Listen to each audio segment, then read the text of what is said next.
Students, हम पढ़ेंगे quadrilaterals and kinds of quadrilaterals. Quadrilaterals क्या होता है?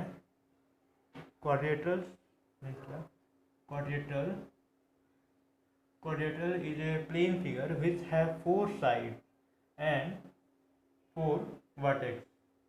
Four sides and four vertex.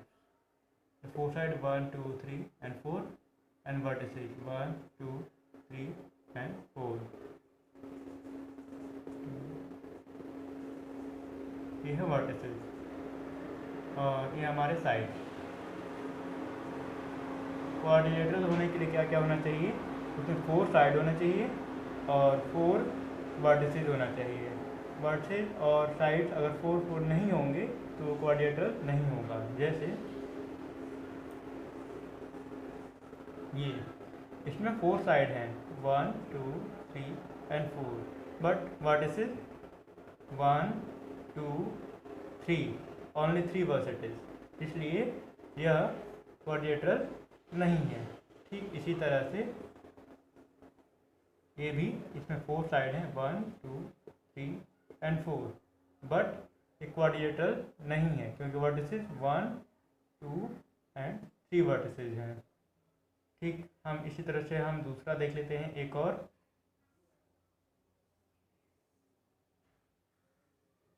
यह एक क्वाड्रिलेटरल होगा क्योंकि इसमें कितने वर्टिसेस हैं? 1, 2, 3 एंड 4, इसलिए क्वाड्रिलेटरल है।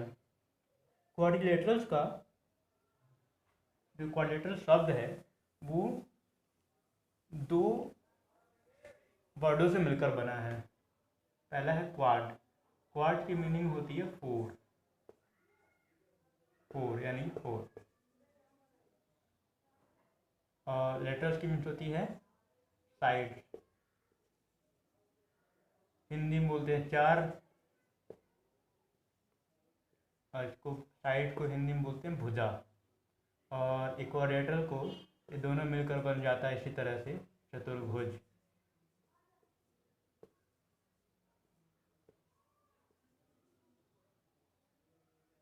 इक्वाड्रिलेटरल को हम चतुर्भुज भी कहते हैं। ठीक, अब हम इसके काइंड्स पढ़ते हैं, कितने टाइप्स के होते हैं। हम ऑन द बेसिस ऑफ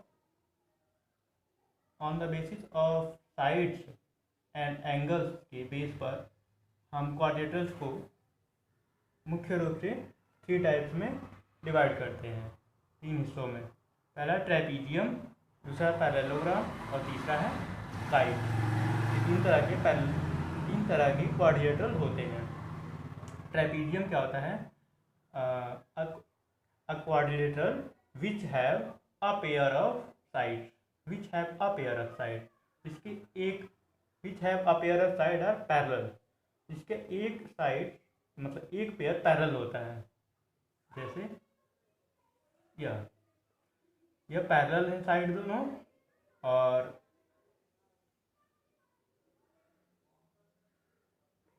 ये क्वाड्रिलेटरल है एंड एक साइड पैरेलल है। A quadrilateral which have one pair parallel which is trapezium, जो वह ट्रेपीजियम होता है उसका एक पेयर पैरेलल होना चाहिए एक साइड का। जैसे एक और देखते हैं, देखिए इसमें भी एक साइड एक पेयर पैरेलल होना चाहिए साइड के, तो वह ट्रेपीजियम होगा। एक और हम अगर देखें,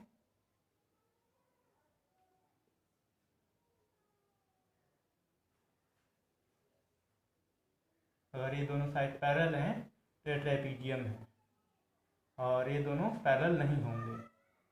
जरूरी नहीं है कि ये बराबर भी हों, बराबर नहीं होंगे, लेकिन पैरेलल होने जरूरी हैं, तभी वो ट्रेपीजियम होगा, नहीं तो वह ट्रेपीजियम नहीं होगा। ये है ट्रेपीजियम। ठीक इसी तरह से अब हम पैरेललोग्राम पढ़ते हैं। Parallelogram A parallelogram is a quadrilateral which have opposite side parallel, इसके अपोजिट साइड पैरेलल होते हैं। विच अपोजिट साइड पैरेलल, जिस क्वाड्रिलेटरल के अपोजिट साइड पैरेलल होते हैं। जैसे ये इसके अपोजिट साइड अगर पैरेलल हैं, बोथ दोनों पेयर अगर पैरेलल होंगे तो यह पैरेललोग्राम होगा। ठीक ऐसे ये भी एक पैरेललोग्राम है, क्योंकि इसके अपोजिट साइड पैरेलल है। यह लाइन इसके पैरेलल, यह लाइन इसके पैरेलल, तो इसलिए यह एक पैरेललोग्राम है। ठीक इसी तरह से हमारा तीसरा कोऑर्डिनेटर है काइट। काइट, अब काइट के बारे में जानते हैं। इसमें काइट्स में क्या होता है, एक काइट समझाता हूँ। एक कंसेक्यूटिव पेयर्स ऑफ साइड्स होते हैं, एक consecutive pairs of sides are equal in length. ये साइड इसके इक्वल होगा, ये साइड इसके इक्वल होगा। कंसेक्यूटिव है, लगातार। इसके बाद ये आया इसलिए ये दोनों इक्वल है, और इसके बाद ये आया इसलिए ये दोनों इक्वल है। अगर दोनों इक्वल हैं, इस तरह से दो पेयर अगर इक्वल होते हैं तो वो काइट होगा। यह क्या एक काइट है? यह काइट नहीं है, क्योंकि इसका यह साइड इसके इक्वल नहीं हो, इसलिए यह काइट नहीं है। एक और देखते हैं हम।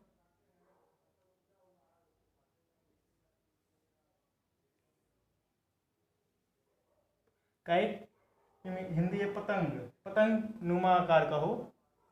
इसके आगे के दोनों हिस्से इक्वल होंगे और ये भी इक्वल होगा आपस में।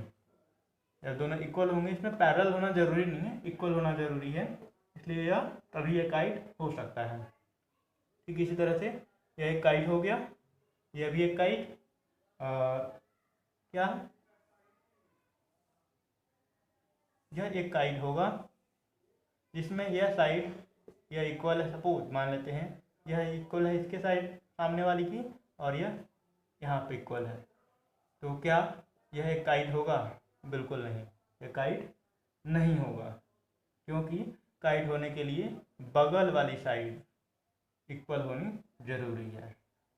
इस तरह से आपका यह काइट भी खत्म। अब हम जान लेते हैं, समझ लेते हैं पैरेललोग्राम्स के कितने टाइप होते हैं।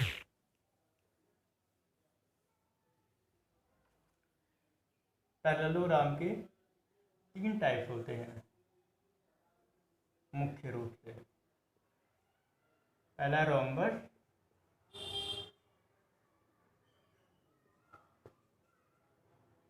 दूसरा रेक्टेंगल,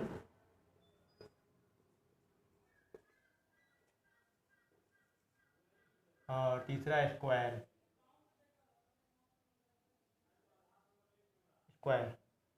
ये पैरेललोग्राम के 3 टाइप्स हैं, ये तीनों ही पैरेललोग्राम होते हैं। रोम्बस, रोम्बस क्या होता है?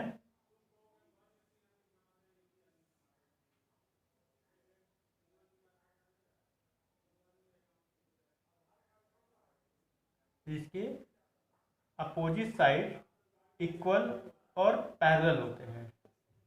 अपोजिट साइड इक्वल भी होते हैं और पैरेलल भी, तभी वह रोम्बस है। और ख़ास बात यह है इसका रोम्बस का, अपोजिट साइड इक्वल और पैरेलल तो होते हैं, इस सभी साइड एक दूसरे के इक्वल और पैरेलल हो जाते हैं। यह साइड इसके इक्वल और पैरेलल होगा, यह इसके इक्वल, और एक साइड के सभी आपस में सभी इक्वल होते हैं। इस वजह से यह रोम्बस है। ठीक यह स्क्वायर की तरह है, इसकी प्रॉपर्टी स्क्वायर में भी आती है, स्क्वायर की तरह है। स्क्वायर के भी सभी साइड इक्वल होते हैं, लेकिन सभी साइड इक्वल होते हैं और अपोजिट साइड पैरेलल होते हैं। अपोजिट साइड पैरेलल है और सभी साइड इक्वल है, बट यह इसका एक एंगल 90 का होता है, तो इसके सभी एंगल 90 के हो जाते हैं। स्क्वायर की यह खूबी है, बट रोम्बस में इसका कोई एंगल 90 का नहीं हो सकता, 90 का नहीं होता है रोम्बस में।